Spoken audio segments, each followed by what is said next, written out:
Okay, welcome back to another episode of the Counter Press Podcast, episode 37. I'm your faithful co-host Josh. Our other faithful co-host VJ is not here right now. He's actually in New York, which is where my guest for today, which is also the only person that's ever been on a pod without VJ.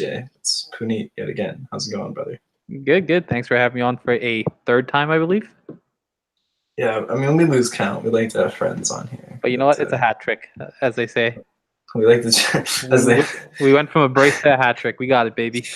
Hell yeah, let's get it. Off top, how are you, man? Good, good. Just, enjoying this nice and improved weather compared to spring and winter. And I look forward to hearing people complain about the heat and humidity for the next, 3-4 months before it gets super brick and snowy out and people complain about that then. Such is Yeah, life. I think my number one thing is bugs. I really fucking hate bugs. Like Oh, yeah. not even just mosquitoes, because that's whatever. I think it's the gnats that really get to me. Like when you're outside, especially when you're near like a lake or something. Yeah, because gnats are Can't very fucking niche. You stand got it. to be in like a really weird predicament to get gnats. Yeah, yeah, and they're just it's not enjoyable. They're there, man. That's all you can do. My default small talk is like weather, and I'm not gonna lie, like talking about the weather is a very like relatable thing That's because the most cliche small as a talk, though. default, That's the about thing. 95% of people go outside, and if you're interacting with them, they're probably outside, The most So cliche small talk is either politics or how's the weather. no politics because you're not Politics, gonna be you politics can't in be the like con. pro rain, No, no, no. you're not gonna like Politics drive in the someone sense of away. like, oh, did you see what's going on today? Like a general, like a news thing. Like, oh, hey, you I'm saw. just imagining like passing someone in the grocery store and you're like, "Yep, Trump just announced that being Asian is illegal." They're like, "Geez, wow, we're You hate to see it.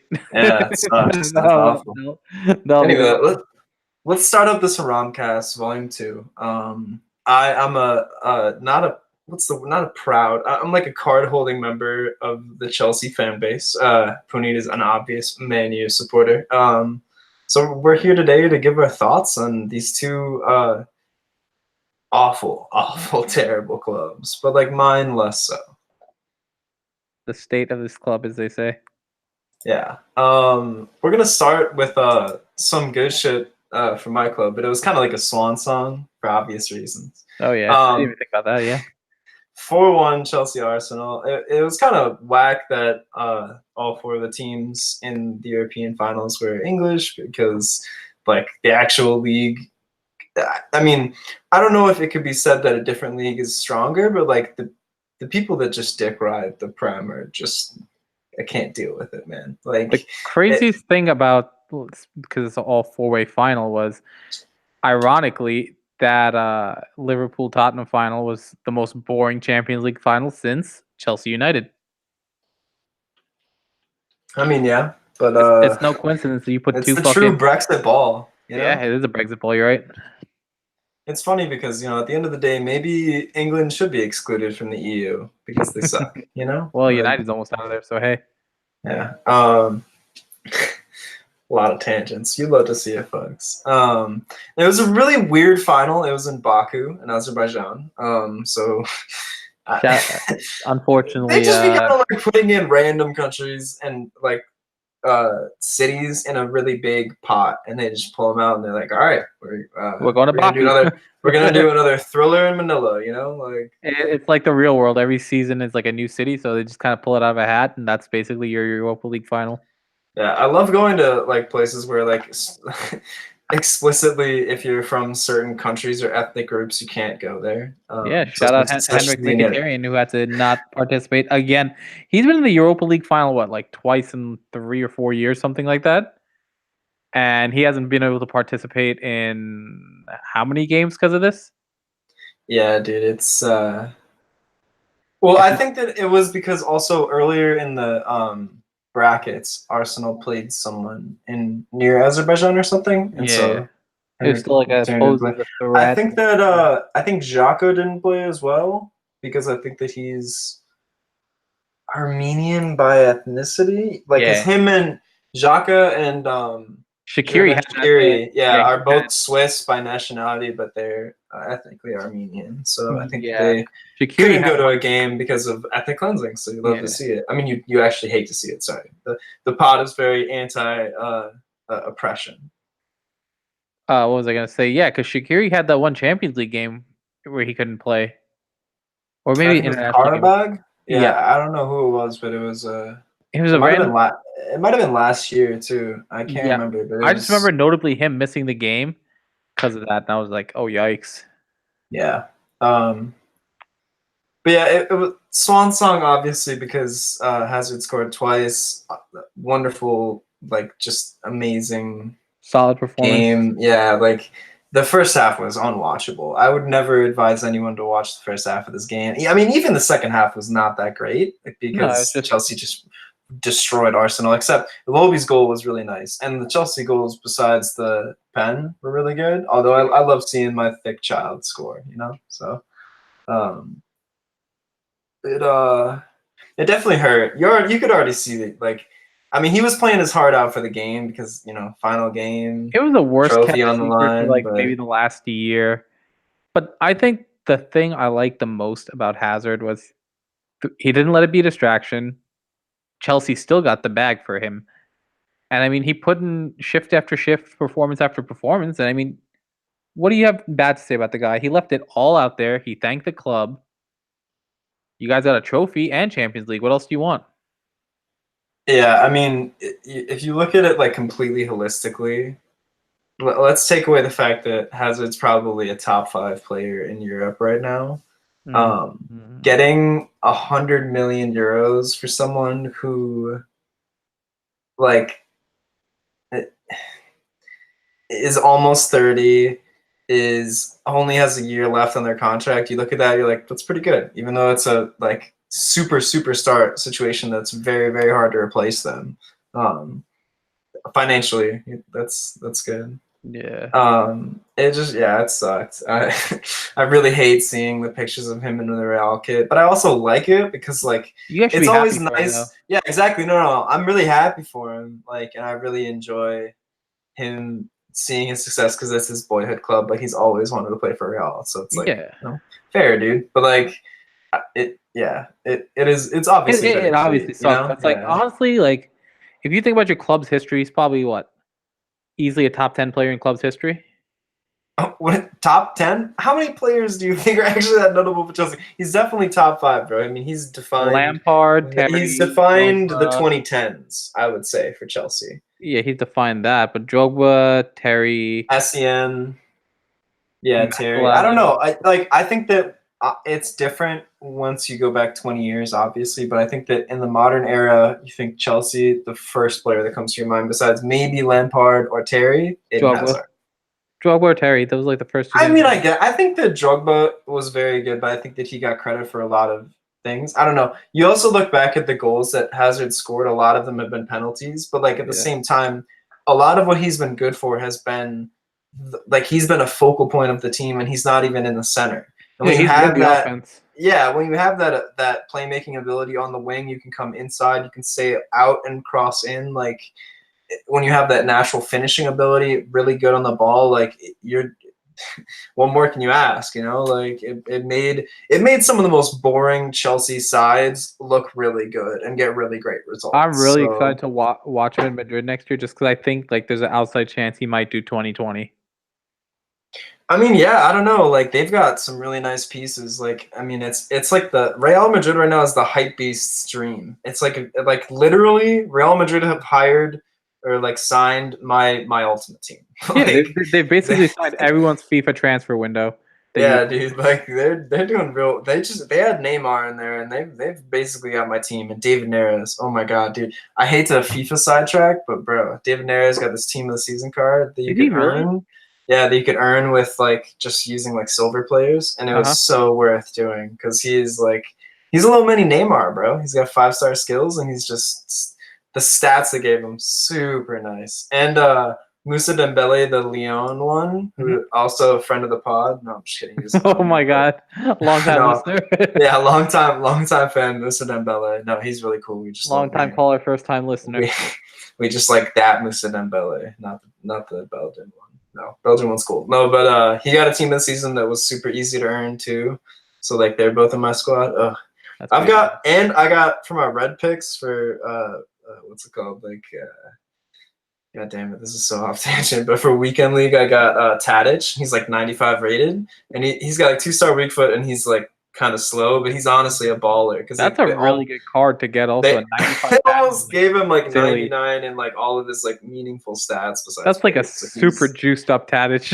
yeah, he's a baller, dude. He's a really nice cam. But yeah, other than that, we're rocking like a 6 out of 11 Dutch squad. It's actually pretty well, not Dutch, Ajax squad. So I feel like that's gonna be a fun little squad right there. it's a fun time. FIFA's dying, and I hate the gameplay, so I don't know why I care about it. But we're gonna move on. Nothing really to say about the Europa League other than it sucks. The Cronkies are really just invested in what the Rams are doing, which Did is you see losing that article titles. this week that Kroenke had where he's like, "I didn't buy Arsenal." Yeah. Boy, have you Oh lost my your damn God. mind?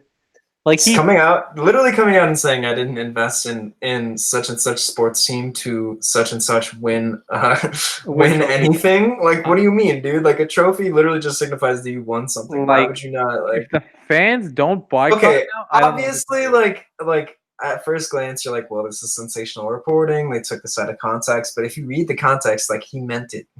Yeah, like it wasn't like he was, I don't know, bro. Like the craziest thing about this is like I hate Arsenal. How would he agree to this interview? Is my thing. But Like, everything Arsenal fan TV have said about Kroenke not having ambition, not wanting to spend on the club. He's like, oh yeah, dog. Just here for the money. He's like, yeah, I just want the money.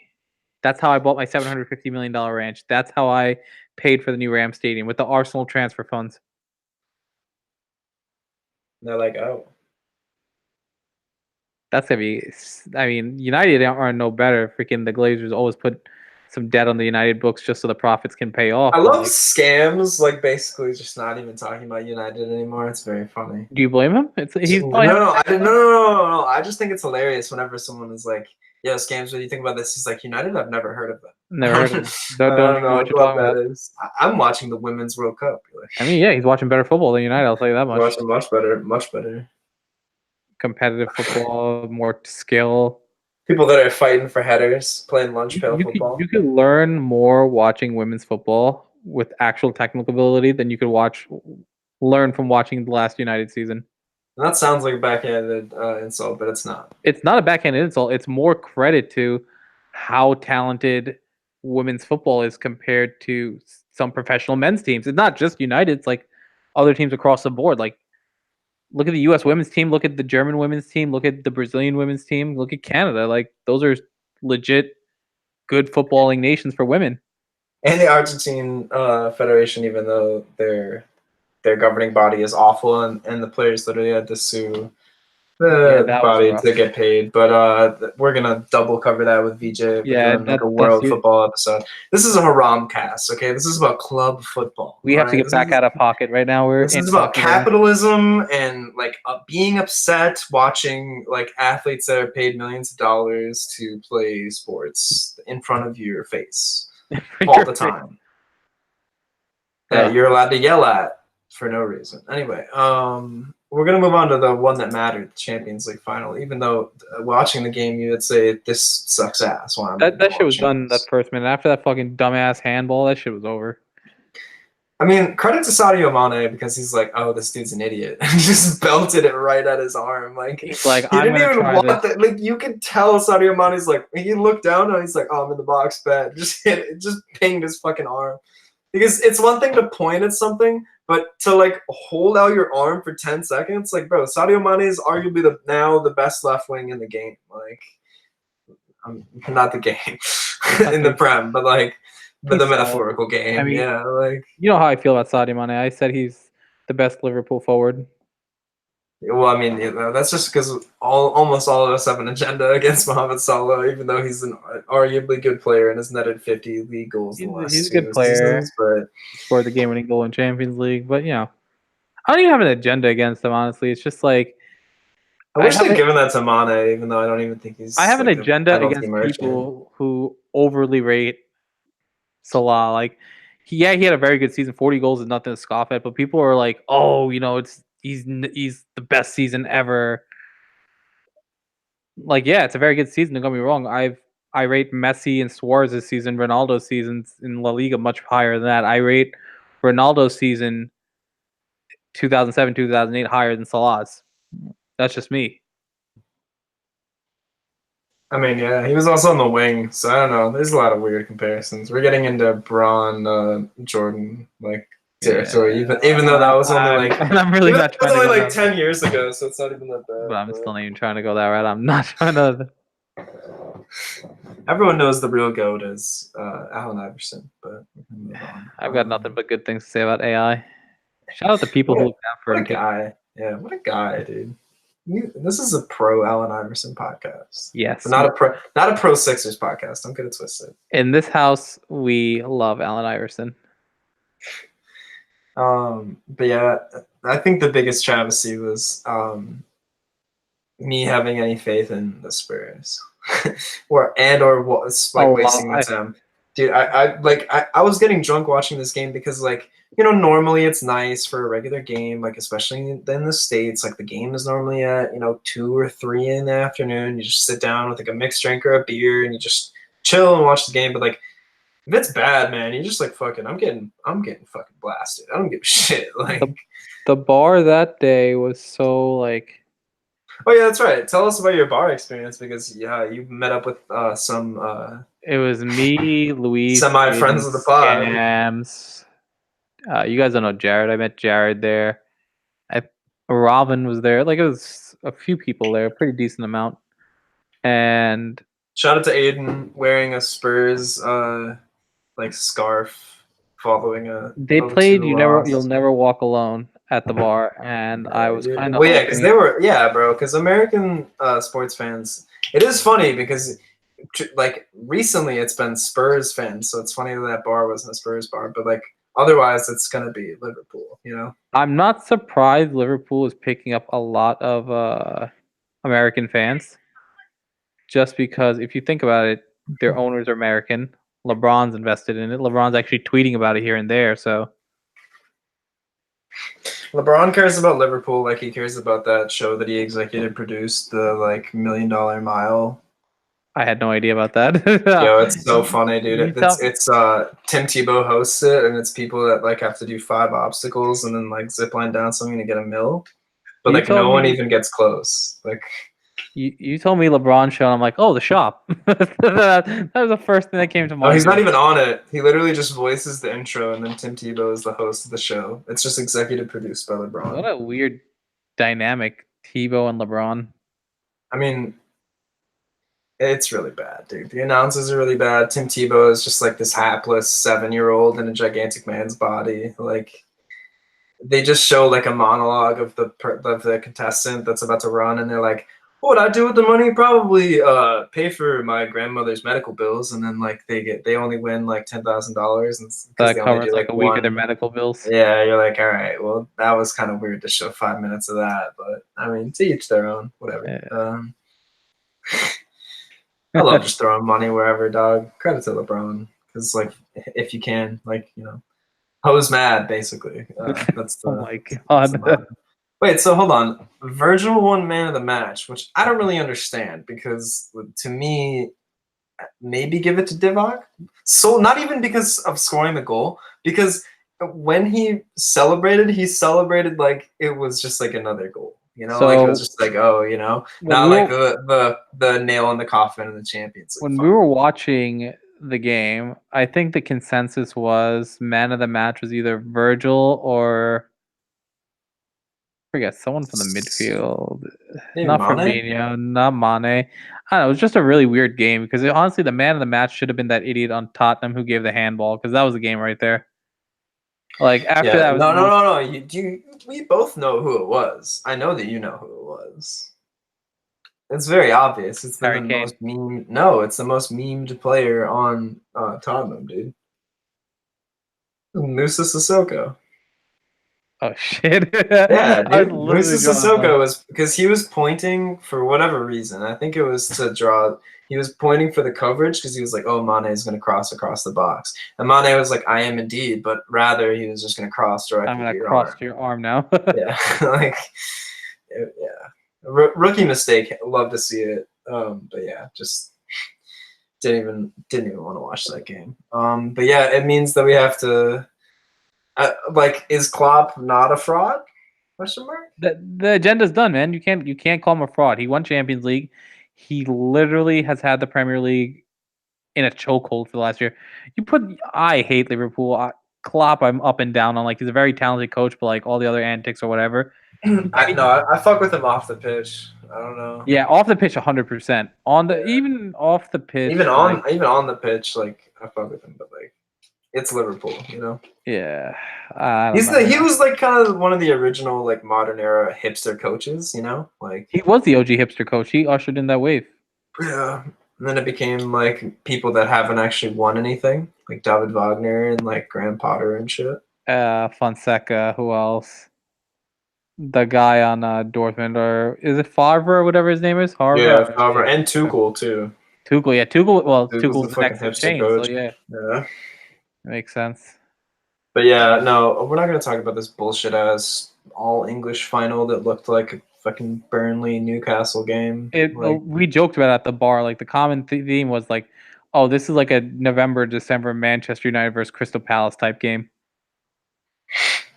Like we unshamelessly word. said that we're like, "Oh, this is what it reminds us of because it's so just Just kick the ball, waste boring. time, Yeah, boring." like Exactly. this is so bad. Like, and then everyone had to be like Liverpool, the best team, or whatever. I also liked that. Did you see that interview with Steve Kerr where he was like, "Yeah, Liverpool are just so great," and it was like a week after they'd beaten Barca, and it's just funny because Golden State are sponsored by Rakuten, which is obviously the Oh, same the shirt Barcelona thing, yeah. sponsor of Barca. Yeah, and they've done all these things. Like I remember after the 2016 finals, they were like, "Yeah, we draw a lot of inspiration from Barca. Like we really like their passing movement and shit." Like, so damn, bro, you're just gonna turn right on a dime. It's like they pulled the Drake, you know. Yeah, exactly. I love Texas State. I love Wichita State. Oh my god. No, but yeah, you hate to see it. This was the definition of like I don't want either of these teams to win. You know. Yeah, Like like both, I think that any like bystander would probably have wanted Barca Ajax. That would have been the most like interesting I thing, would have in my taken. opinion. I can't stand Barca. I hate Barca. I would have been perfectly okay with Barca winning. Would have been Yeah, perfectly okay with Barca winning. Would have been perfectly okay with Ajax winning. Would have been perfectly okay with like any team not named it would have been Manchester so cute City, watching Liverpool. De Jong just lift the Champions League trophy. I wish that they would send De Ligt to Barca, but apparently he doesn't want to go, and like They're credit. Like, cheap, man. They can't afford him. Let's be honest. yeah, they're cheap. He doesn't want to go to Spain, and like I don't know, but like him and De Jong have like if you watch videos of them, they're just like such friends. Like Yeah, they're good friends, which is yeah, hilarious. yeah, and I mean they obviously play together on the Dutch team, but like I hope they can play together on the field again because yeah, they have some nice little chemistry going. I'm excited to see De Jong in La Liga. I think he's gonna like mess up some motherfuckers. Yeah, I feel like it'll be a smooth transition, pretty easy transition.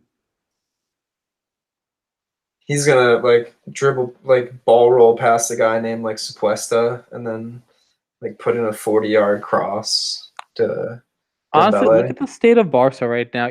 They added De Jong. Who else did they add? I can't really think. I think they'll probably sign more people in the coming Yeah, months. when their money comes in July 1st. That's actually when they're Yeah, because that's when they Real have kind of like.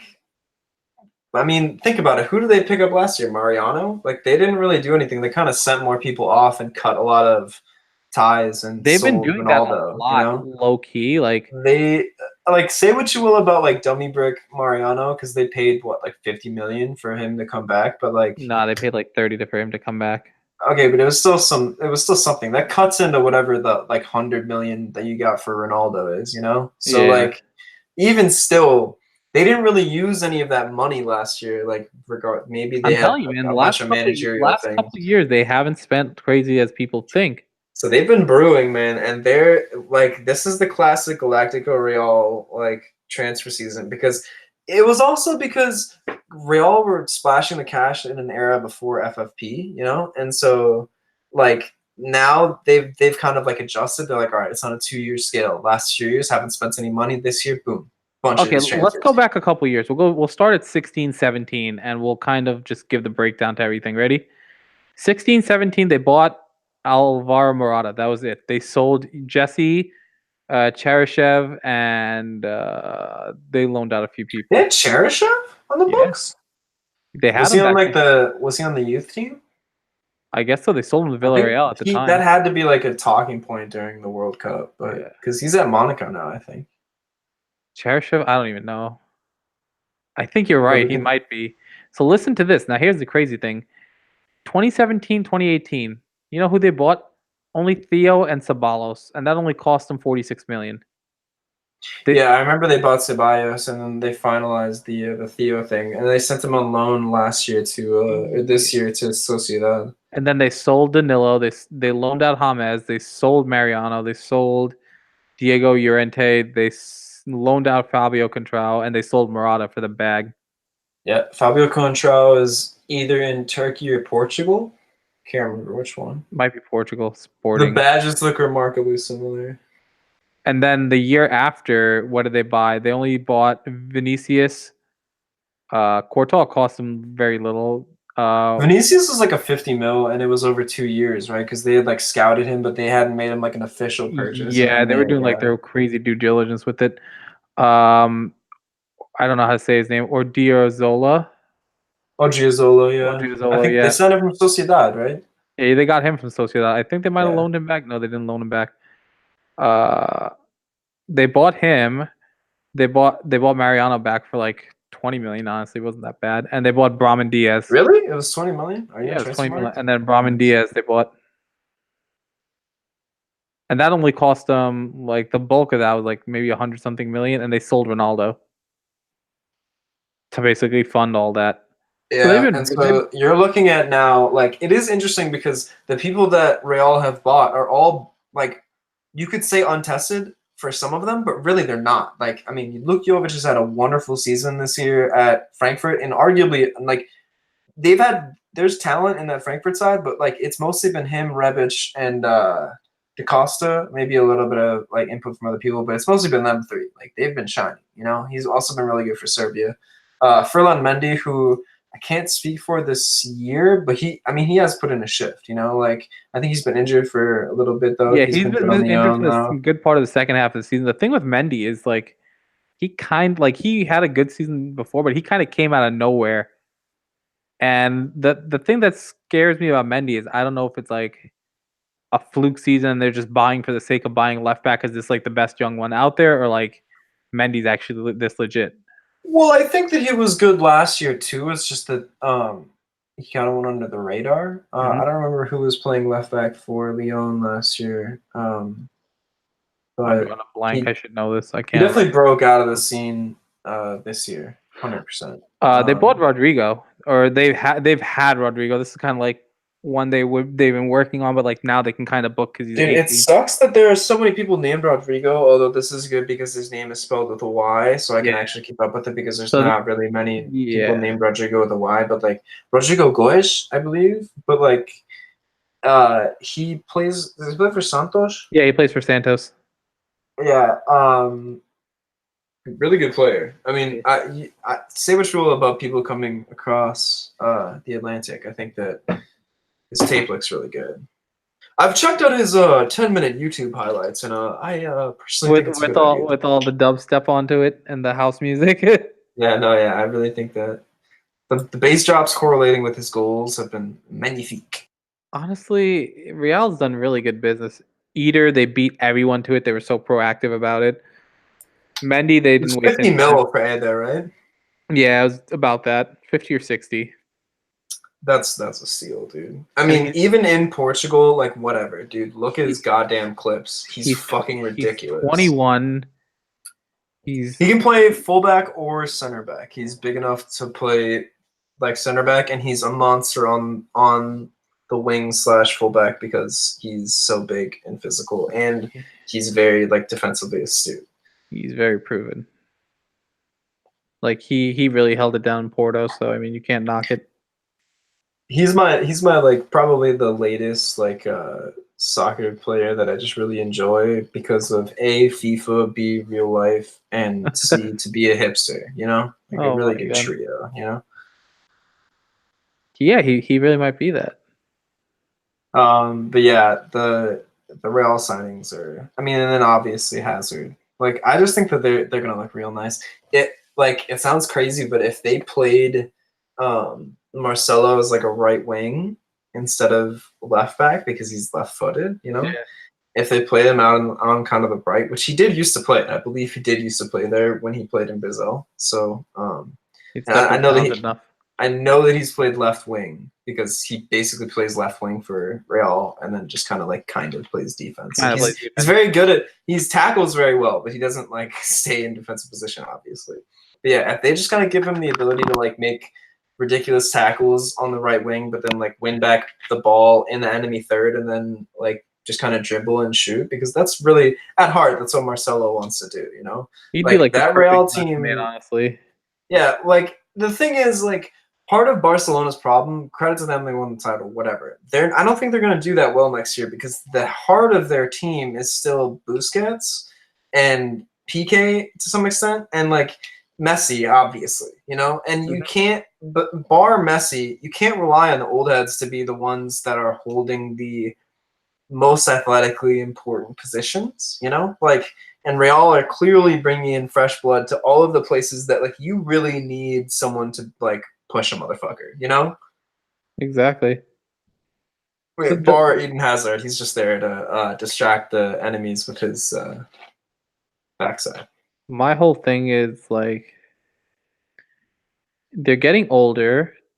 The youth that they're signing, yeah, I mean Coutinho, Dembele. I don't even consider Coutinho a youth He's per not a se. Ute. He's not a Ute. But I mean, I know they got some nice young midfielders, Spain national team quality midfielders. But you have to start thinking like that Delict signing would have been like really, really, really clutch for them, especially with PK getting older. TT's knees kind of just like very iffy. They have that other Yeah. Dutch defender. I don't remember his name right now. Dutch? No, they have Langlat. Langlet. I'm sorry, that's not Dutch. He's French. God damn it, bro. I know, but Shit matters, dog. yeah, Langlat's pretty well rated from what I've heard. I haven't seen him play, but I've He always heard definitely good things is. about him. He definitely needs time, but he could be that guy, you know? I guess my thing is like, although Puyol wasn't tall and wasn't the strongest guy, he was still very, very, very present, Yeah, both physically and like game wise, you of know? course. And like PK kind of like transitioned with him and then is kind of at the end of his era now, although like Puyol retired like 2 years ago, and like PK's kind of been like that guy now that has to be like the most physical guy back there. And I agree, I can't see TT like filling that role and being that guy. So like I really do wonder what's gonna happen with Barca's defense next year, and just really their entire team, man. I really don't know what's gonna go on with You know them. what's crazy about Barcelona? So Samito wants to leave, and he's a solid right back option. He's still young, but he's ready to leave. Do you blame him? I mean, he just wants to play Fortnite, man. Oh my god, I totally forgot about that. Okay, like, cause most of the time, like when Spanish media says that like someone's lazy or something, it's just like racismo. You know, most of Western media, if they're like this guy's lazy, they're Yeah. like, all right, Are they probably lazy, or racist, but you're just sugarcoating the racismo? yeah, but like. I do genuinely believe that Dembele is like a ridiculously talented footballer that just like really would like to play FIFA I and mean, like it's the same thing with Martial. Like Scams and me were talking about it a couple weeks back, maybe a month or so back, and that whole Nicholas Anelka thing about Martial scares me. what That he could just be like Nicholas Anelka, all the talent in the world, and he's just like a head ass. he just wants to. What's He's the content. Martial quote? He just wants to score a brace and then go home and have sex with a woman that isn't his wife. Oh yeah, That's what it different is. go home to different women or some shit like that. Anthony Martial, bro. What a guy. Yeah, it just yeah. You hate to see it. Between Martial, Dembele, There's another George Best. who? Oh, what's their name? Malcolm. Malcolm actually might leave Barcelona. Well, yeah, but that's for a totally different reason. Okay, all right. Here's the thing. I don't think that like 100% of the reason that Dembele would want to leave is because like I say the Fortnite thing on here a lot. I really don't want to get the stigma that like I'm just like automatically saying that because it's also like outside forces, and they bought him for like 100 mil, and it was like it's obviously a completely different team coming from Dortmund and like different focal points, yada yada yada, whatever, Yeah. bro. But like I do think he's asked to play a lot of things, and like I think the epitome of it was that goal that he missed against Liverpool in the first like leg at the end of the game, because in the moment it doesn't necessarily seem like it's that big of a deal, but like then everyone kind of harped on him because they then went on to lose by 1 goal. But like Dembele is a ridiculously good talent. I like wish him the best, and I think that he can do well wherever he is. But I also think that he should stay at Barca-ish. I don't know. I think I he would could like him do to stay at well. Barca. I feel like that's what's best for him. Like you won't end up at a better club. The other thing is Valverde sucks dick, dude. I Yeah, cannot stand him. is that's a whole nother discussion. Like He's just not good. he's still there. That's what's surprising. After that Liverpool loss, he should have been pulled the plug on him. I mean, after the Roma loss, he should have been gone. But Yeah, like back to yeah, back years, you can even it go is back. weird that like you win a title and you get fired, but like gotta happen. Of course, Like you're there's gonna tell me that La Liga is a challenge, really? I mean, La Liga in a year where Real was an absolute, just a circus from firing managers twice, bringing Zidane back of all people. Hey man, all I can say is that La Liga in FIFA is gonna be fun next year. You know, Oh that's yeah, really all that we can say about this. I think I'm Moving looking on to forward to FIFA the low key. dude, yeah, I you should get back into the game that doesn't reward you for knowing anything about the actual build-up of football. Yeah, just do a dump over the top and run it with someone fast. Hell yeah, dude. That's the name of the game, and we love to play it. Let's talk about something that matters. Our two teams. um, your club made a signing, which is tight because I can't. Well, you guys So, had your work done before that. You guys had Pulisic coming in. Who else? Someone else came in. I can't remember.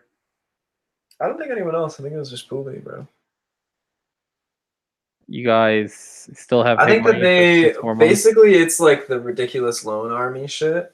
Like they've Yeah, just been like saving all these people for a rainy day. Everyone's like, "Oh, why does Chelsea have 40 people on loan?" You're like, "This motherfucker can't sign any transfers." There's a perfectly used Van Ginkel that's well, just been nah. rotting in the Eredivisie for like He's 4 years. he's like 25 now. He's not young anymore. No, he's not even 25, dude. He's like 29. Like, I got to legit look this up because I was playing FIFA the other day and I think I saw 27 or 26 next to his name. I'm like, dude, you can't be that old. You haven't even cracked Chelsea yet. dude, yeah, they always give him a Chelsea card. I think last year he got a team of the season, which was actually semi-usable. I was very like happy with it because it was him on uh PSV. So it was like because he's Dutch, so Dutch on PSV is like a super linkable card. I think I Yeah. linked him with Lozano, who got a team of the season. So nice, dude. Yeah, he was on PSV this year for loan. He's played 2 games for Chelsea. He's been on loan at Milan, loan at Stoke, and now loan at PSV, where he's found the most success. And I hope he ends up just staying there. I think they sold him, but shout out to Marco Marin. Oh man, The ultimate FIFA god, dude. You had to get him off the reserves all the time, but he always had like Yeah, five you star definitely know skills. this. You know Chelsea has like at least 2 teams worth of players loaned out. Yeah, I think they have 45 people. It's the loan army. This is why like the whole English It Premier League fluctuates practice. because a lot of them get permanently bought pretty Yeah. frequently, and then they add new ones all the time. I don't know if Kurt Zuma is bought by Everton or what, No, but I think Zuma's come back to Chelsea. yeah, they might recall him. Like I heard like pretty well like he's coming back. I know that the older Chalobah brother, He's gone. He plays for yeah, Crystal he Palace, I plays think. for Crystal Or Palace or Stoke. Watford. I can't remember. Nathan But Baxter's on loan. the younger Chalobah brother plays. I think Mason Mount is on loan at Derby, so they might bring him back. He's come Although back he's from what I heard. pretty young, so I don't know about that. I mean, it's 1 year, it's not really that bad. You just need some Yeah. stopgaps, Like, I mean, for Christ's sake, like look at last year. Like, All right, they're playing Davide Zappacosta right back most of the let's year. look at Like, these shit. loan names. Ready? Nathan Baxter, notable name. Josh Grant, Reese James, Matt Miyazaga, whatever his name is, a Yeah, U.S. that's cat. good. Yeah. Baba Rahman, who I was so high on. He was such a good left back, and then Where the fuck does he play? He's played for so many he played ridiculous for clubs, Schalke man. a lot, but now he's on Reims. Yeah, I thought that in 1 year he got transferred to like 3 different teams, and like one of them was like in Turkey. He played in like Greece, I think, or something. It was It's ridiculous. Reims he plays for, and the crazy thing, Yeah. he's not young anymore. He's 24 now. Like, He's 24. That's still pretty young, dude. I mean, it's still pretty young, but like, Yeah, he's just not like who else do they have a young notably? young man. They have Zuma, who's definitely coming back from what I've heard. Dude, okay, not at all related to anything, but today I was like, yo, isn't Gigi Donnarumma like super young? And I fucking looked it up. Dude, he's a year younger than me, and I'm a child, dude. I'm fucking 21, dude. He Yeah, I was gonna is say, literally born a year younger than me. do you Like, know how think many about games that. he's played for Milan? He's at like I think 164, bro. yeah, he's at 164 games for All Milan. caps 164, and he's got He like 15 caps from Italy's main team. he At legit a year, might bro, break think his. about what you were doing as a junior in college, like going into like sophomore going into junior year of college. Think about Were, what he was doing in high were school. you starting for He, your national teams he in signed with Milan at goal what? as a 6'5" lad? He played with Milan when he was like 16, 17. Remember, like he was actually out there. Yeah, because he's been yeah. It's just you love to see it. Lucas Piazon, I totally forgot about him. Another Chelsea notable. He's had a crazy route. I hope Malaga, that Manchester. Pooley like brings back on his name because people have been talking like mega shit on him. I mean, I think people really just accepted the fact that he's mid now. I don't know if he's mid. That's the thing. Like he had a breakout 2017, 2018, like a full on breakout. Everyone's like, "Yo, he's the next coming," and then this year happened. Yeah, but like he was injured for part of this year, and dude, it's been Favre. Like I don't know. Like I just don't see like And Sancho basically took his spot, like straight up. it sucks because Sarri is probably out the door to Juventus, and then they're gonna get Frank Lampard, who is for using youth, but like is a obviously like Brexit ass coach. So Yeah, but like nothing says Brexit like an American playing for an English team. yeah. But I do think that Pooley is really good on both wings. I think that I think he was moved to the right wing this year just because of Sancho playing on the left wing. Mm-hmm. Although Sancho played on the right wing too, so it's hard to understand. Because Like, Royce plays the left.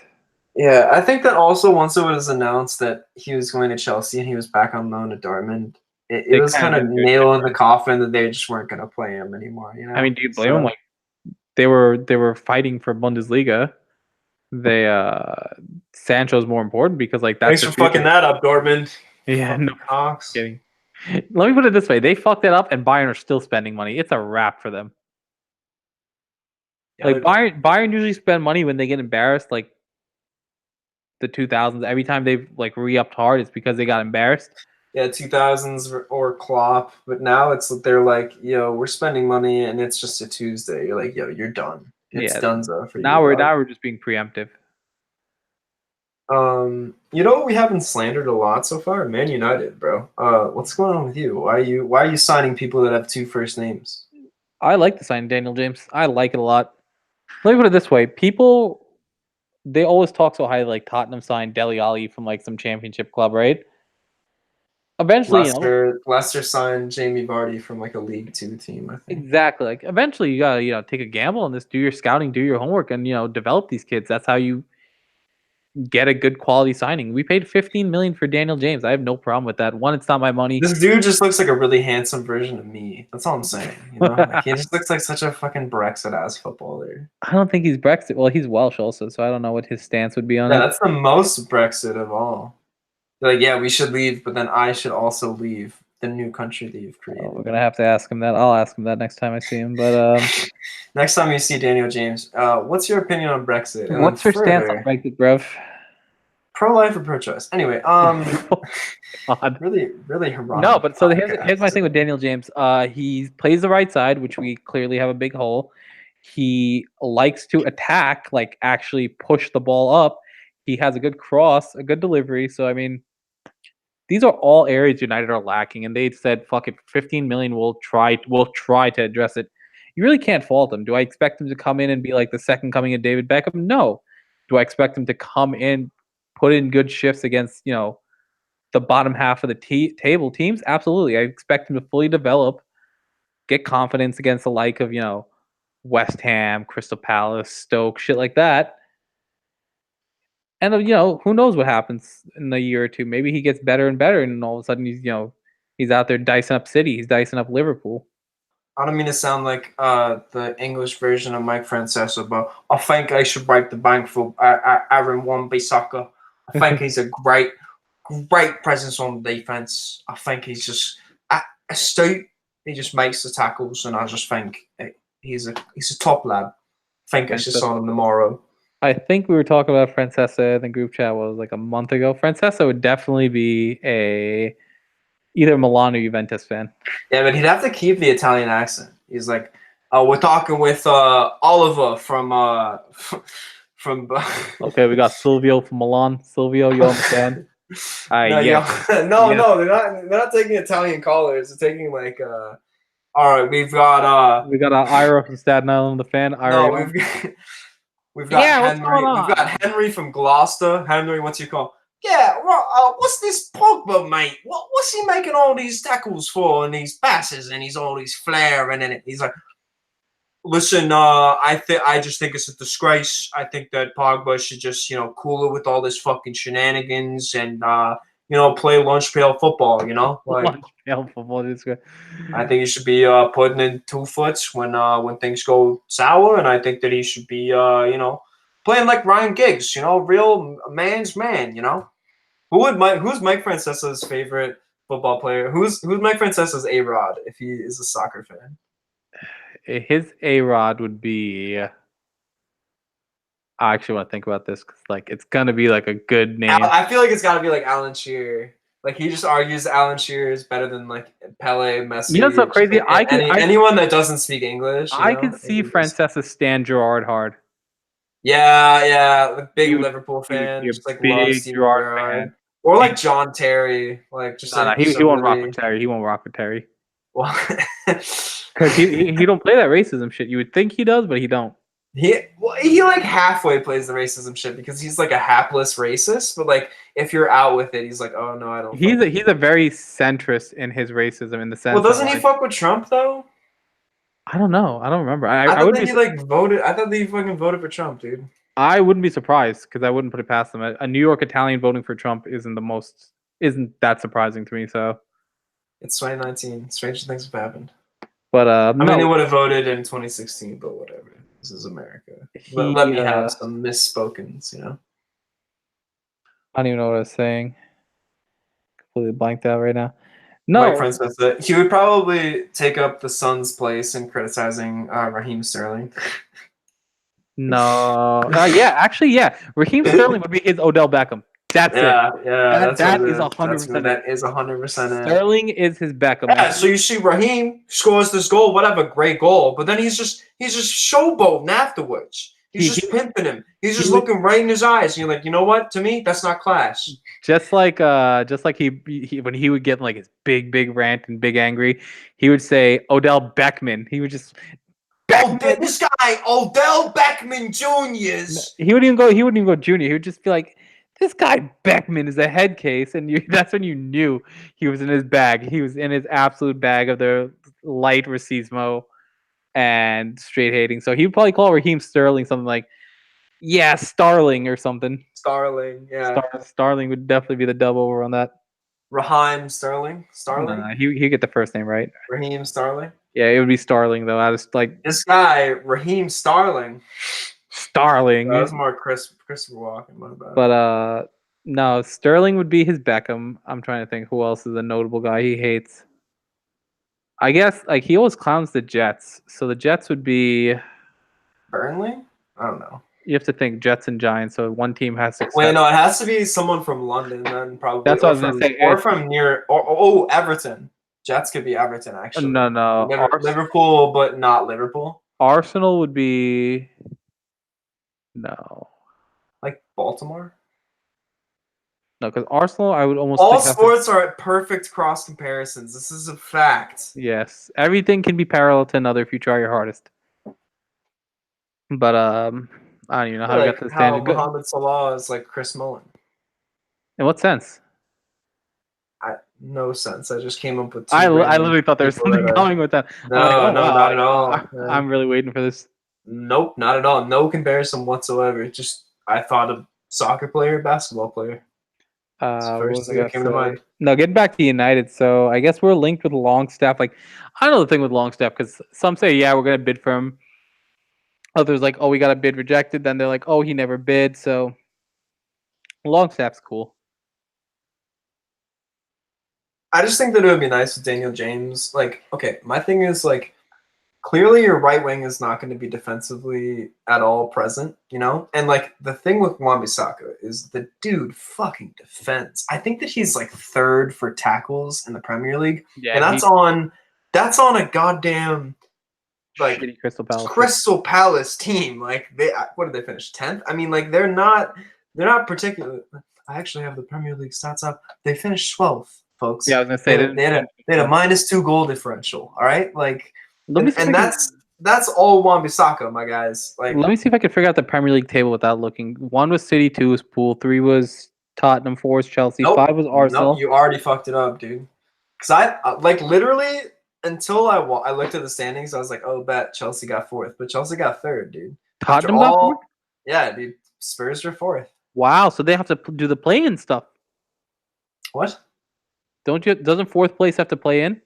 No, sixth place has to play in for Europa, I believe. Hey, we're playing in, gang. Let's go. I was gonna say one bump, but 5 is Arsenal, 6 was United, 7 was Wolves, 8 was Leicester, nope. 8 was Everton, Yep. 9 was Leicester, Yeah. West Ham. Yeah. Wow. Nice. Wow, I really overly rated Leicester. I thought they had a good season, like they put it together. 10 was Leicester. No. I said yes because you said Leicester for ninth, and then you said West Ham, and I didn't realize you didn't know that I'd said yes, and West Ham got 10th. So Okay, you so West Ham got correctly 10, so predicted we're, ninth we're, and 10th. we're on Yeah. pace right there. Right, Oh, because you said Leicester ninth, and I said yes. But then okay, you guessed West Ham, so like I count that as a yes for both. yeah, okay, so West Ham was 10th, 11th. This is where it's going to start getting tricky. 'Cause I already told you Crystal Palace 12th. So 12th, I know that. think in your mind, what's another good team See, that we would have rated as like an I eighth? can't tell if Newcastle finished that high or they're a little No, bit no, lower. no, no, no, no, no. Think different teams. I mean, let me think. Hold on. This is the guess the bottom team table brought to you I'm by. literally like, I'm just trying to pull it out of my ass. Let's start. I can almost work. No, Burnley. No. Hold on. Fulham got relegated. Cardiff Oh, we got got big relegated. relegated. Cardiff got relegated. Who was the third team that got relegated? Huddersfield. Huddersfield. There you go. I wouldn't have Kind of a gotten that. sneaky one. This is a sneaky 11th. I'm going to try to figure this out now. This is actually going to bother me. Team that's like good, not really good. Sometimes they have a winning streak. Be like, all right, whatever. So it's not Newcastle. Was Newcastle 13th? Yeah. Okay, so 12th and 13th I have 11th.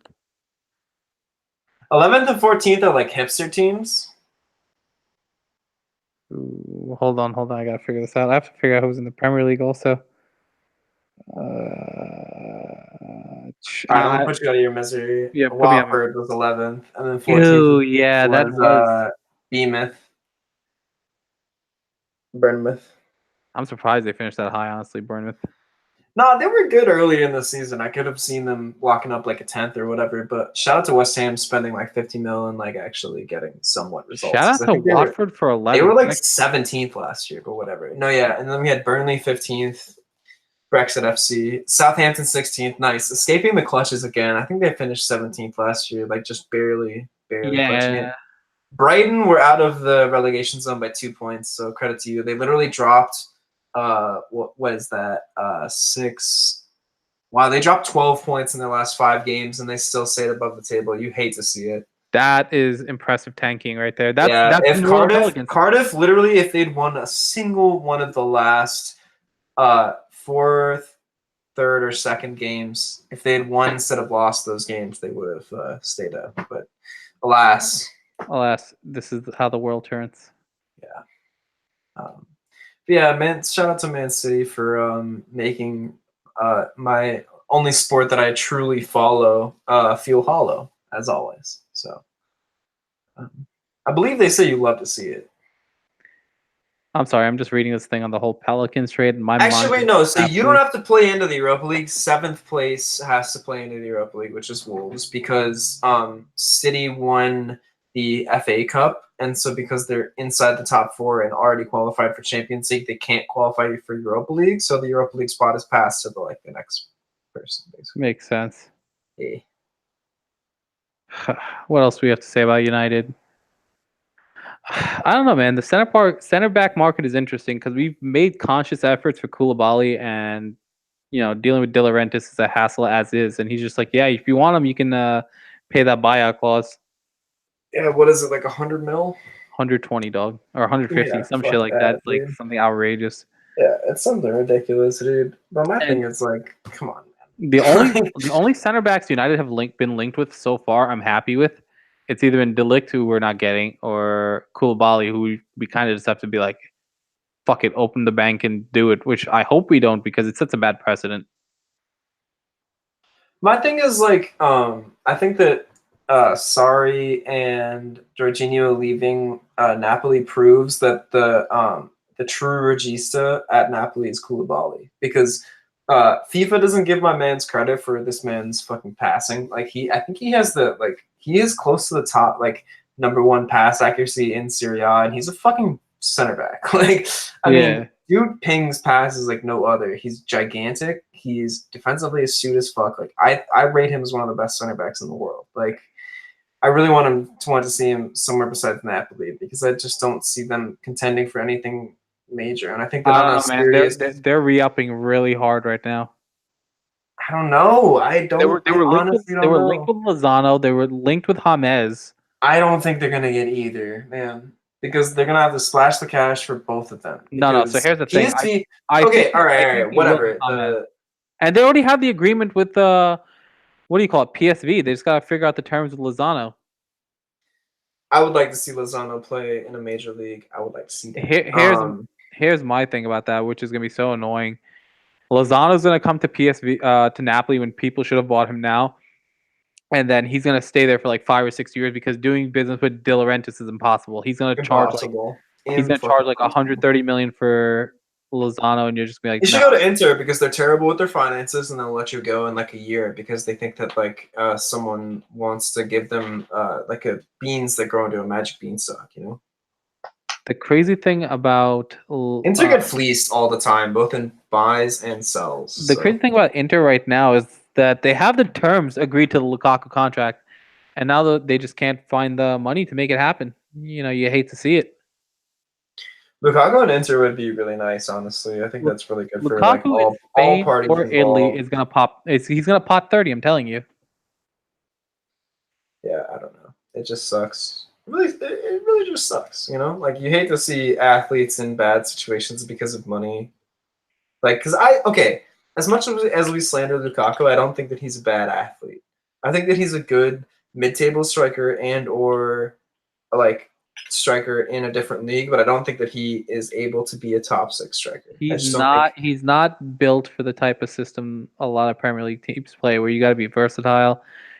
Not everything is direct. He's a very direct striker. You have to give him the ball. Here's the thing. On a regular man, vanilla ultimate team squad, Lukaku's a game changer. He's amazing. But if you put him into a guy that already has prime Ronaldo, you're not gonna need fucking Lukaku, dude. He's just another man, And when Lukaku bobbles chances that are hard, you're like, oh, what the fuck, Lukaku? What are you doing? And then when the pressure of a situation gets to Lukaku and he fumbles a semi-open chance, you're like, what the fuck? Why are you doing this? But at the end of the day, I think that Lukaku is just in no offense to him, I think that he is a generic striker. I think that he is a relatively physical guy. I think that his touch is questionable sometimes, especially when he's under pressure. But I think other than that, his dribbling is all right. I think that he has a very powerful shot, and I think that he can finish chances when asked. But I think that to like you said, as a modern form of a striker, I just don't think that he checks enough boxes, you know, and I just don't see him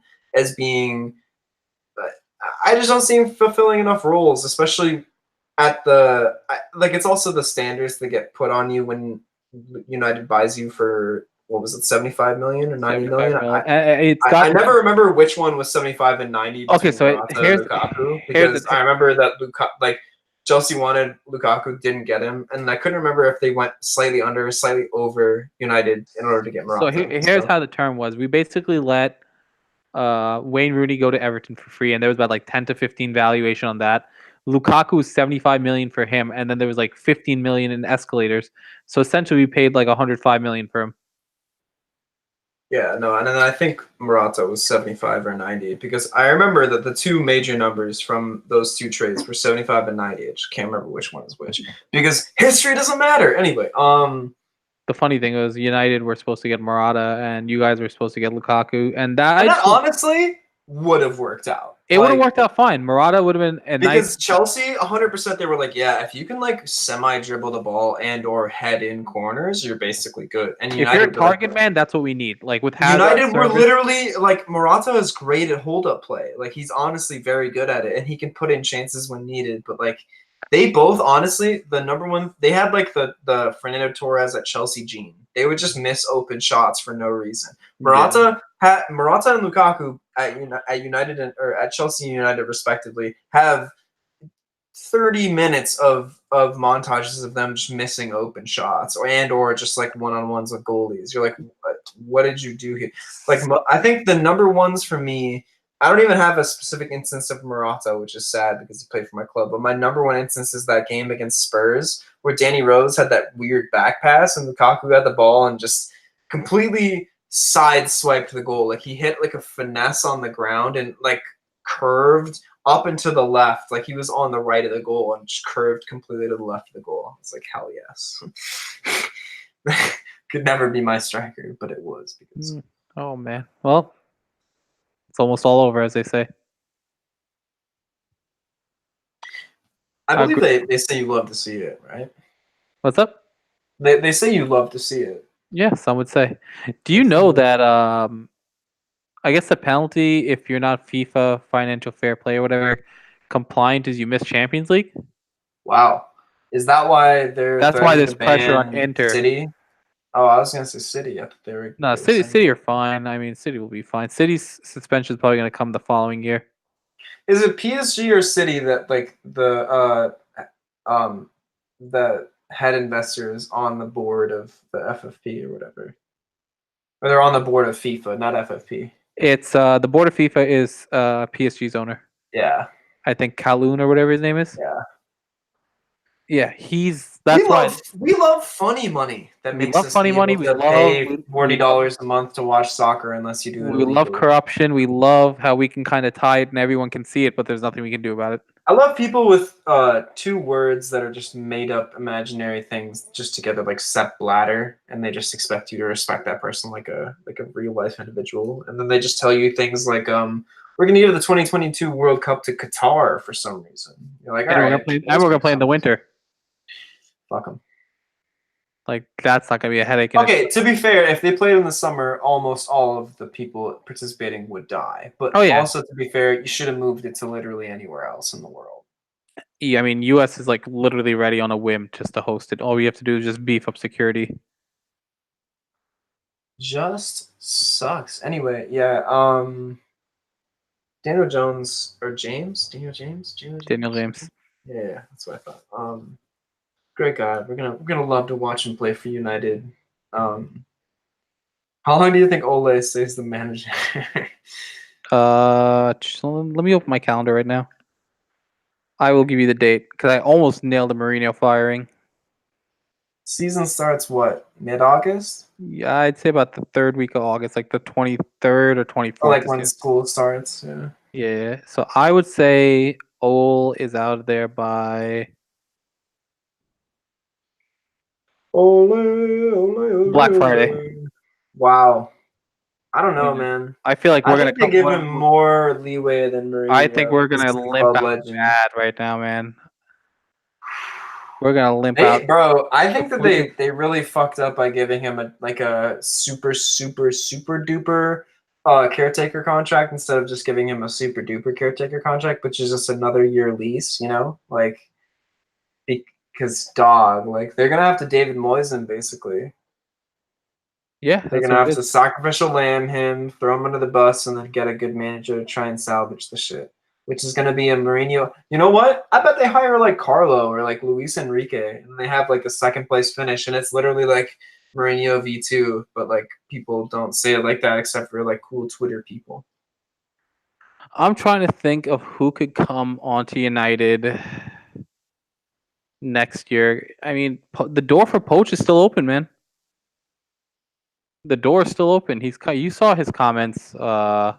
Holy shit! The group chat went nutty. My bad. Yeah, I saw that. The whole. Oh my god, that there's. I must not speak. If I speak, I'm in big trouble. Let's just say that. Dog, that took a fucking wild left turn.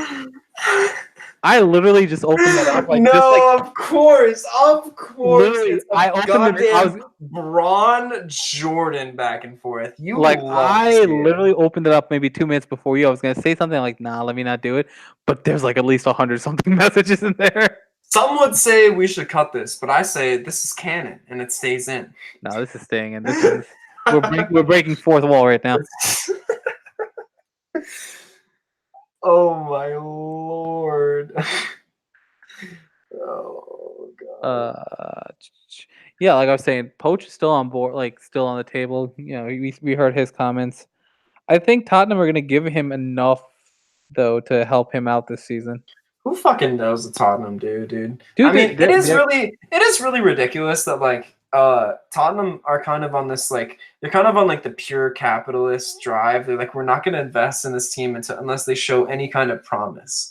And they've shown like the most possible promise without actual success that you can possibly show in any kind of sport. They've gotten ridiculous runner-up in the league. They've literally gotten runner-up in European competition after having signed nobody. Like, if any rational person looked at it, they're like, well, with any like if we give marginal him any investment, money, yeah, yeah. if we just pumped anything into this is a winning formula. But instead, they're like, what's probably going to happen is they're going to sign like 3 people that don't really mean anything. They're going to go like the Llorente version. And honestly, like as much as I love dialogues against the Spurs, the goddamn talent they have is fucking amazing. And Poch is a great manager. Like I really can't down them for that. But if they like lose any key pieces of that / don't add more to that, like this team is gonna fucking take a nosedive. Like someone's gonna pop an ACL and they're gonna have a Warriors moment with So no titles. here's the thing I have in mind about Tottenham.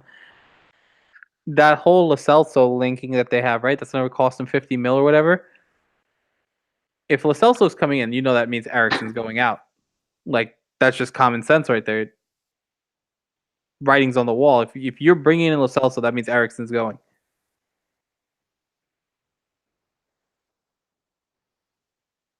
What? Huh? What? No. Like, repeat what you said. I said if Lo Celso's coming in for Tottenham, that means Eriksen's probably leaving this summer. I mean, that's why they would be buying him, in my opinion. Even though, as my opinion has been said before, I don't think that they're nearly a 1-to-1 replacement. I also think that Lo Celso plays less of like I think that he's more meant to be like a focal point of a Offense. starting an attack rather than being the focal point of the attack. If that makes sense, like I think that he's the point of transition, not the point of. Like, I don't think that he can be the point guard. I don't think he's that playmaker. Exactly. So here's my logic on what they can do. I still think Vincent Jansen's on their books. Yeah, he is because he played this season. It's just that they couldn't register him for Champions League. He'll probably be shown the door. That's some money towards because the thing is, you look at Harry Kane right now, man. You need another striker.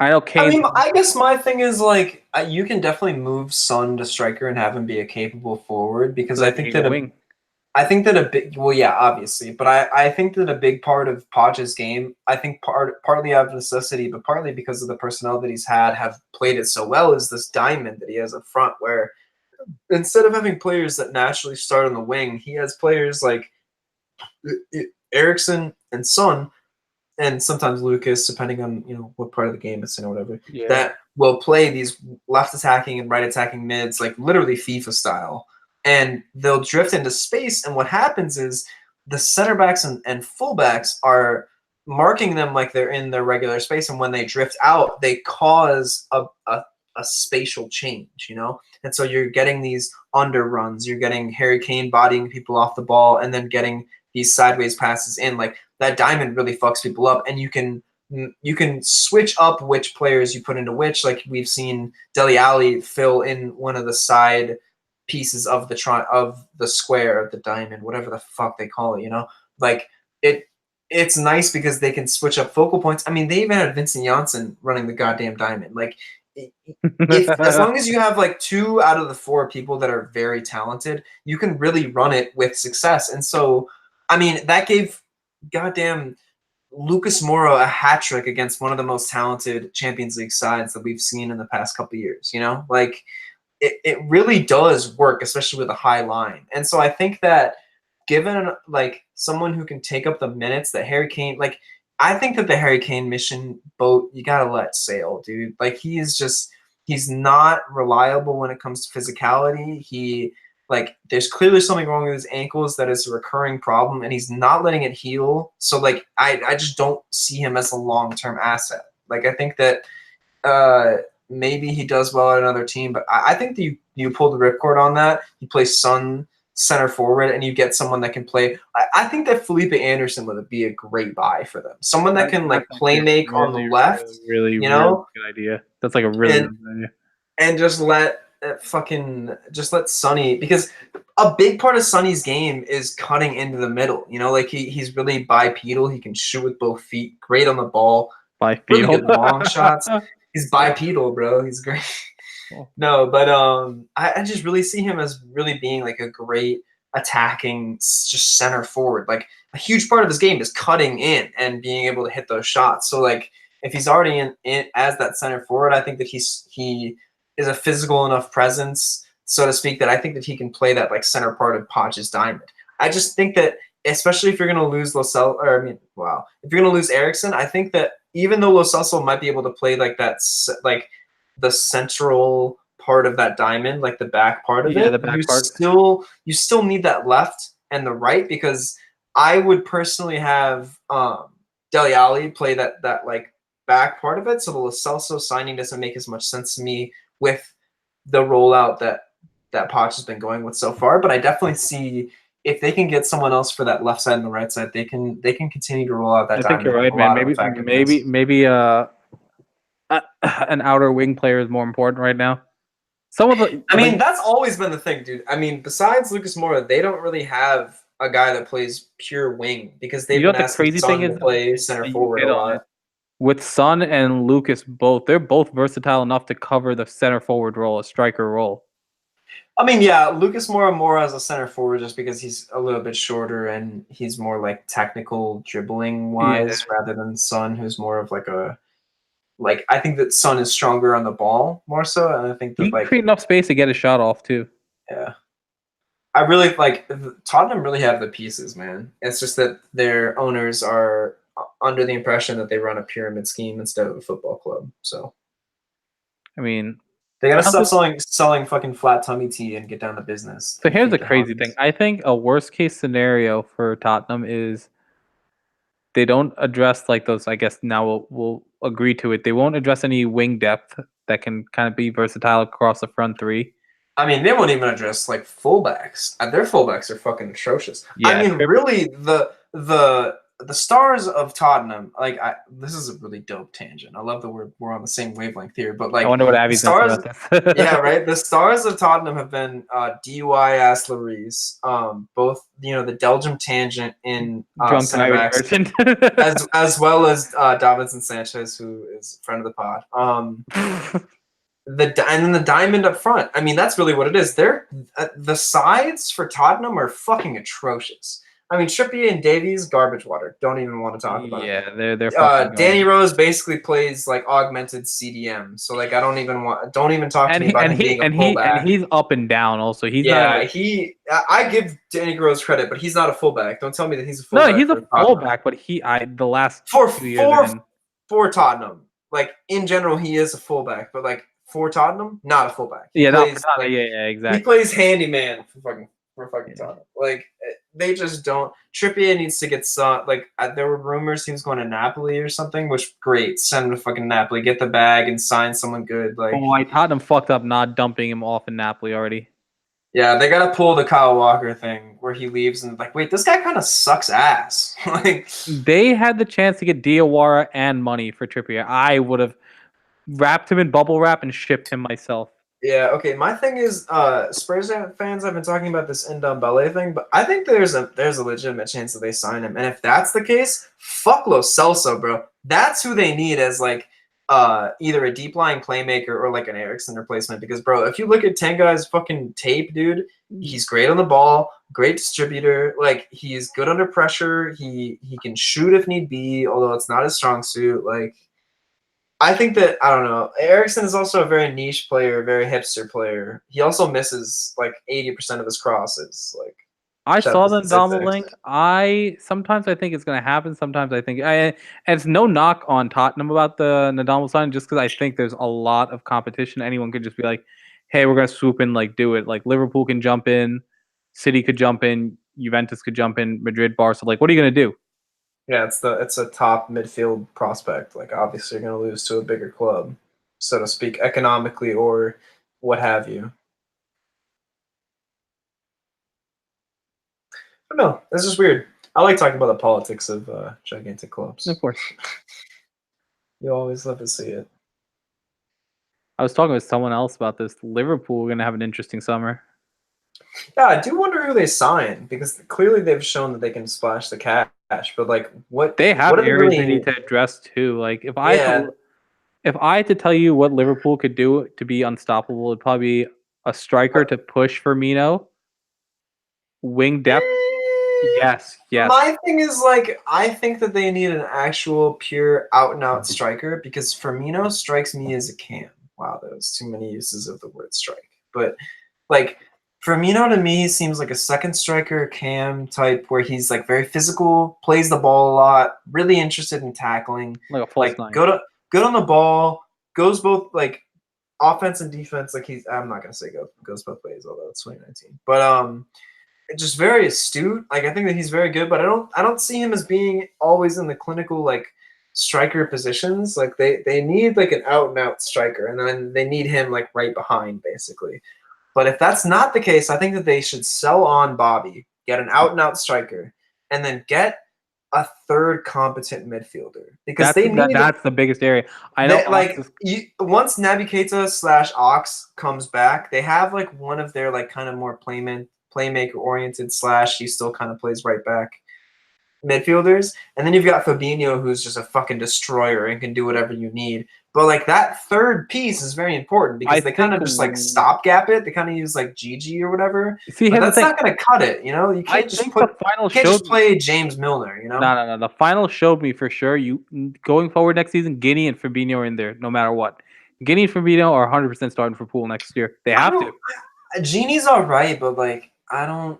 He's solid. He's putting so many shifts, especially the second half of the year. He does, bro. Yeah, that the two goals against Barca. I mean, what can you say? But like I don't know. He's all over the place, bro. Sometimes they'll play him as like a left wing. Sometimes they play him as a left mid, kind of like tracking back, He's but also kind of getting like Ox. forward. Ox is the same thing. Ox is Yeah, just but as good. Ox plays on the right, and they've also played him a fucking right back, dude. Ox is an even weirder thing. But yeah, Genie they'll play at CDM or box to box, or they'll play him as left mid kind of box to box, or they'll play him as left wing kind of more forward. But like, I don't fucking know, man. They do whatever they want over in Kloppville. But yeah, I think that Genie can start and like you can either give that last spot to Keita or James Milner for the time being, but they need to sign a top class midfielder. You know, they So need to sign a guy here's like my thing, and I was talking to Bello would Sean about actually be a this. really good midfielder there because he is very dedicated both ways and he's pretty good on the ball. He kind of reminds me of Keita, but So this is what I was talking to someone about. You essentially go into next season as your midfield core: Fabinho, Keita, Guinea, and Milner. Ox, technically. So you have to upgrade on Milner. You have to upgrade on Ox, because I don't think he's gonna play that much because No, he's still recovering from a fucking Achilles injury, right? no, it was ACL, Oh, so he can get back from that. My whole thing is there was because he's out all Miller, year. and there's So someone else in the midfield I'm blanking on right now. that's basically it. That's the Uh, five that they play. yeah, I mean under Klopp's thing, that's what they play. Oh, Lallana. Lallana, thank you. That's the two they need to upgrade on. Well, those two you upgrade on, you Lallana doing Cruyff turns like at the 40-yard box. You're like, dog, what are you doing? you upgrade on those two. You upgrade, well, not upgrade. You add depth to Shaqiri, Mane, Salah up front. That's where they really. I think you sell Shaqiri, dude. I think that like Shaqiri was brought in to be like that guy that's supposed to foil Salah, and I don't think that he accurately backs him up. You know, I think that not necessarily Pepe, but a guy like Nicolas Pepe would be a good guy to bring in. Someone that's like kind of a wonder kid, needs some minutes, but it's understood that they won't start for a marquee team. You know, I think that would be a really good. Pepe would be a really good fit for Liverpool, and I vice just versa. think that Pepe himself isn't, because I think that Pepe knows, like, well, I just scored 25 goals in Ligue 1. Like, I'm gonna get bought by like a good team, and I'll be able to start. You know, like. Well, that's the thing. If he wants to start, I don't know. There's If no it'll way he happen doesn't want to start, dude. There's no way you go from scoring 25 goals, being I the know. superstar, even in a smaller league, to wanting to be like a nobody on a big Would he team. start at PSG? Well, I guess if you sell Cavani, if PSG sell Cavani and they play Mbappe up top, yes, I think he would start at PSG. That's the only scenario I think it would work for him to go to. I think PSG. Bayern he would start, because who did Bayern pick up? I mean, Gnabry Bayern, kind of plays on the left. they have Gnabry. Coleman is like one twisted ankle away from But retiring. Coleman's versatile to play across the front three also, and same with Gnabry also to some extent. Yeah, Gnabry's played on the left and right and center forward occasionally. But yeah, I still think that Pepe would start almost week in, week out, because both. You got to think about it, bro. Even though Robbery and Ribbon weren't playing that many minutes this year, they still take up a big portion of right mid and left mids, right wings, left wings minutes on Dortmund. So like, all right, if Pepe goes there, he's starting 30 games, you know. Why did I say Dortmund? Okay, so let's look at their forward depth right now. Coleman is still there. Davies is still there. Gnabry is still there. Thomas Mueller is still there, and Lewandowski. And then they have Gion, a young. Thomas is opting out of his deal, though. Yeah, James went back to Madrid right now. Yeah. Their midfield is. I don't know if Goretzka wants to play as like a further. Like, I don't know if he wants to play as a deep lying midfielder. If he wants to play more in the attack. I think he moves up forward now. He's gonna play forward. Yeah, I think he's kind of that like De Bruyne, like kind of more forward role. I know he probably wasn't happy with that, so he'll be playing forward a little bit more next year. I know Tolisso is more of a deeper lying midfielder. But yeah, I mean, Bayern's defense is sorted right now. You know, obviously they're bringing in Lucas Hernandez. They've got Sula right now, and they signed Pavard. Yeah, Pavard, like, great third piece there. Actually, now that you think about it, if they're bringing Pavard in to play right back, that means Kimmich moves to the midfield. Yeah, no, that's what I'm thinking. I think that Kimmich moves to the midfield, or you could see Kimmich continue to play right back because Pavard could play center back. Yeah, it's center back, but I think that they're going to keep Boateng, even though they had all that weird transfer shit about him. If Hummels is leaving and so is Boateng, that makes sense that Pavard moves to center back, keep Kimmich at right back. He's a big lad. I could see him playing because I think he's played center back for Stuttgart. Javi Martinez jumps between holding mid and center back for them as well. I mean, he's very. Well, he's like that weird like Regista center back, you know. Yeah. He just kind of plays like a little bit forward of the center backs and just kind of distributes for them. It's kind of like the Spanish. Look at us, the fucking football analysts talking about. He plays kind of Regista. I mean, that's you, not me. I'm very barren with my details. No, yeah. Renato's probably gonna leave too. I totally forgot about him leaving. Yeah, I think that's a mutual thing. That needs to happen. Honestly, looking at their squad right now. I swear to God, bro, if Renato Sanchez is on Everton in like 2 years, I'm gonna be very upset. Get him to Wolves. Get him to Wolves right now. Get him to Wolves, bro. He would flourish. Yeah, exactly. Great. Him and Looking. what's his face? What's the dude's name?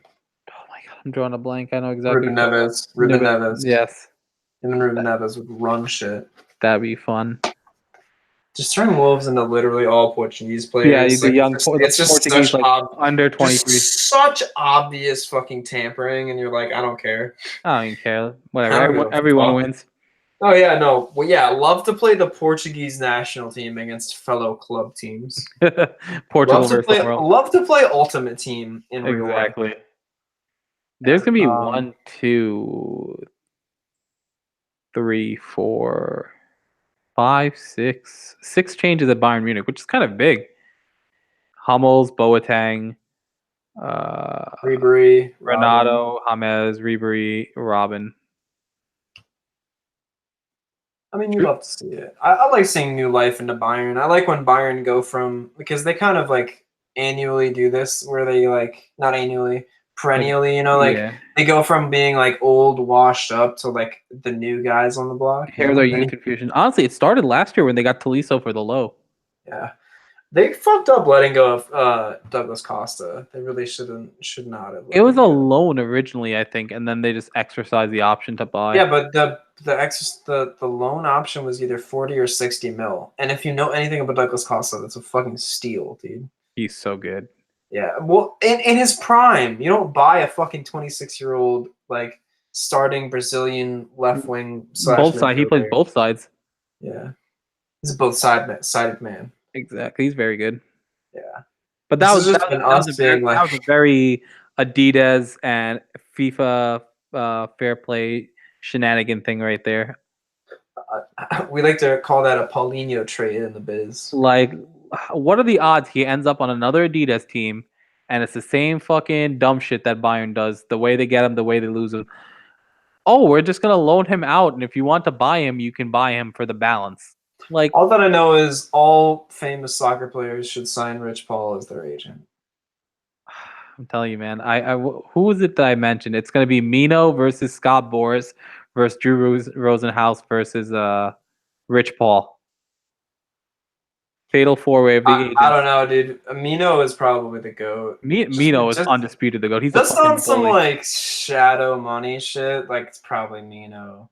Because Rich Paul, like if we're talking like best agents, I don't know, probably Rich Paul. Because like to weather all of this media shit and still get that contract, amazing. Whatever. I don't know. But like, I would say Boris or Rosenhaus. They get their guys paid, especially no, Boris. yeah, Like but bro, Mino, like Mino literally was like, yeah, I own like 8 of these Italian judges, so good luck with that. Mino, he had Pogba, but he really didn't strong arm that. Like Boris straight up strong armed for the Trout money. Well, For no, the so they basically what they said for Mino was that his at first they put a moratorium on his international trades, and they were like, all right, well, this isn't upholded because we can't get the, I think it was a Swiss court, it might have been an Italian court. Yeah. The crux of it was that this Italian court wouldn't go with the international charges, but then they were like, but you're still banned from doing Italian transfers because that's kind of like his bread and butter. And literally like week later they were like, yeah, we're not gonna uphold this. And literally like heard his appeal, and they were like, yeah, we fuck with this. Okay, you win, bud. Yeah, like you love to see it. The funny thing about Mino was Who? Okay, hold on. I'm sorry, I didn't mean to interject. Who fired their agent? I thought that was a soccer player that fired his Lukaku. agent. Yeah, it was. I'm thinking of Kyrie. I'm thinking of Kyrie though. Lukaku went from Mino and Rock Nation to Rock Nation handling his promo stuff, and this guy Fedor Pastorello or whatever his name is, who's specialized in Serie A transfers. Yeah. So when he did that, he switched agents back in like November to December, and that's when I knew he was gonna go to Serie A. Yeah, because I think it came out in like February. I don't think it came out like closer to Christmas and shit. Like it came out after the New Year. No, it came out early. What was I gonna say?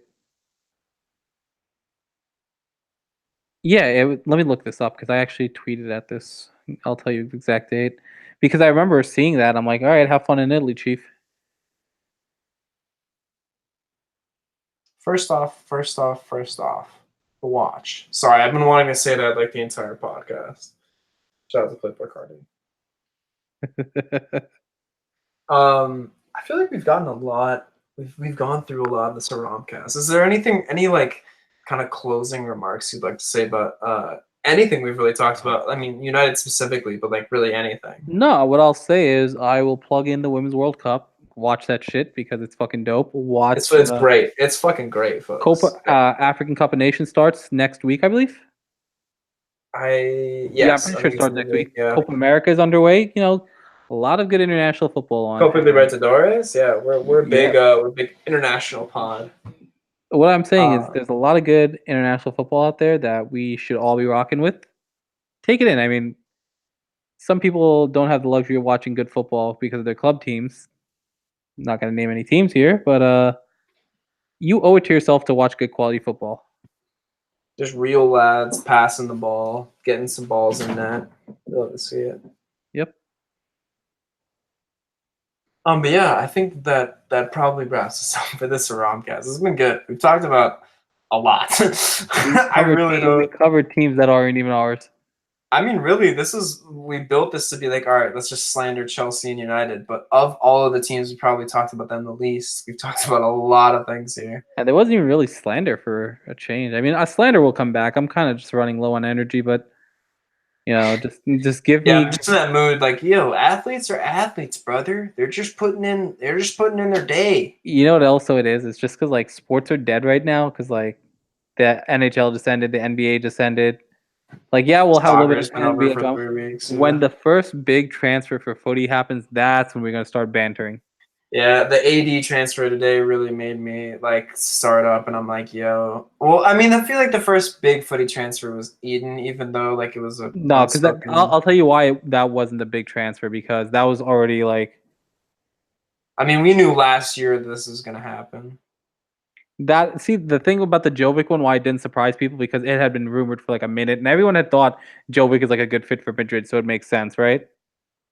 That one's off the list. Mendy, everyone kind of linked Mendy to Real for a couple months, so that one was done.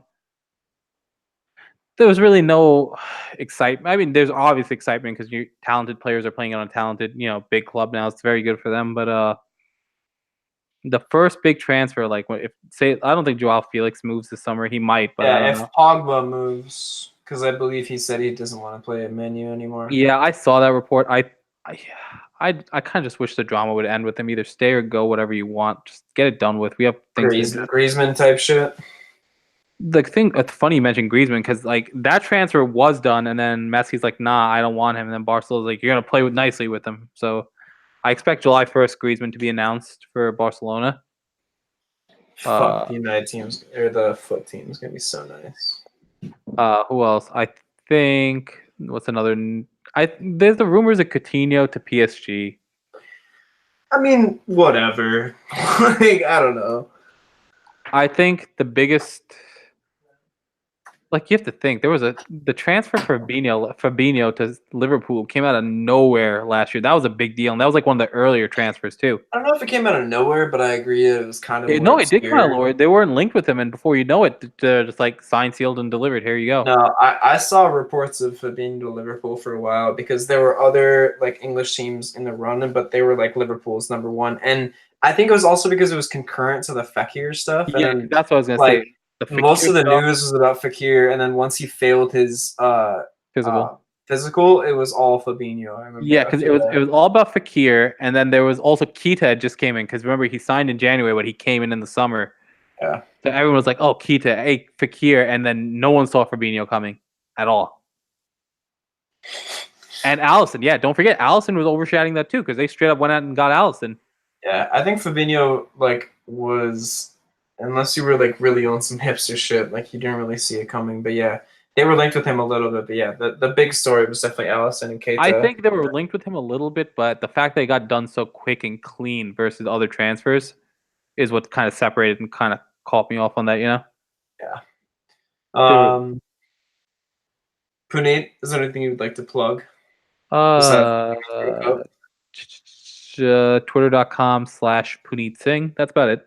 Catch me there Yeah, for you have all. a really nice OG like Twitter name. You It's know. it's funny because we joke about hashtag brands, but like everything, every social network, Instagram, Twitter. Snapchat, all that bullshit. Like Trying to think of social medias. no, seriously, man, it's the most important thing. Anytime you have a uniform, it's nice. So I've had the luxury of having those things with my proper username. Yeah, I stole hibiscus from a friend of mine like 6 years ago. So. Twitch.tv/Puneet Singh. I don't ever stream, but I'll play. When we start playing FIFA, maybe I'll stream so people can watch us, and then because that used to be cool. People would play like 2K or people play FIFA, and people would just be in the chat when bullshitting. Yeah, the FIFA streams are starting to get bigger. So hey, man, maybe we'll get rich off that. Be the new Ninja, but for FIFA. Oh my god, I would never be But that like good. not good. But like not good. Like just. Nah, but yeah, that's me. Just type in a social media, type Puneet Singh. 99% chance there that it's me. Hornets logo, even though they don't exist. Anyway, No, I just want to give a. look at the AVI though. It's the one where the Hornets made that AVI for the Knicks. Oh my god! I just want to give a quick shout out to VJ, who's currently interning at SB Nation. Even though this pod won't show up on SB Nation's homepage, which is an obscenity, and obviously I take a personal offense to that. But yeah, congratulations to VJ for currently just living killing in New it. York. Yeah, He's, and just fucking killing he's it. my neighbor. He's actually not my neighbor. I'm in Queens. He's in Brooklyn, but he's my neighbor, quote unquote. He's closer to you than me, and I grew up with him, so Yeah, that's that's true. a big change. Well, it's only for like a month, and you'll have him back. No, I don't. That man's won't be back till August. But yeah, congrats to VJ. Really? He'll probably listen through this and be like, he'll give a little Breakfast Club fist punch at the end of this. There you go. But yeah, thank you to Puneet for coming on. Obviously, amazing takes as always. Always a pleasure to be on. Always a pleasure to banter. Even though there's no banter today, it's actually pretty good analysis from my point of view. I agree with this man. But yeah, sorry about not recording for a while. We had to. Things have been hectic, man. I've been working. VJ's been in New York. I had to fucking get guests, man. Shit's hard. Oh boy. No, but yeah, that wraps us up for the Counter Press, episode 37. Thank you for tuning in and listening as always. I've been Josh. This is Puneet. Thank you.